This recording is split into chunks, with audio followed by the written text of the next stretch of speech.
No, keep holding it down. A couple weeks ago, this goose in Boulder, Colorado was in a tough spot.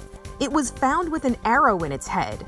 It took some work for Boulder police to catch the bird. Yes, get him.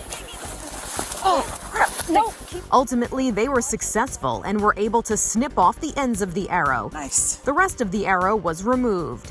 Then it was brought to the Greenwood Wildlife Rehabilitation Center in Longmont, Colorado. From what we could tell upon arrival, it was pretty emaciated, meaning it was really thin and it had used some of its fat reserves. We've been giving it a very nutritious diet for that, and of course pain medication since it did endure a pretty severe wound, as well as antibiotics.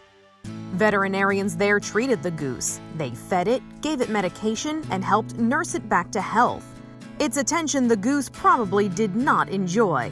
This is a real bummer for this guy, you know? He had to be captured and taken in and around people, and we're technically their predators to them, so this is probably a scary experience. And the rehab center wouldn't be the goose's forever home.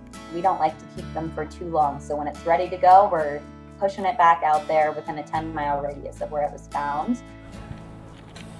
That happy day came earlier this week as the goose was released back into the wild. One of its human helpers opened the door of its carrier.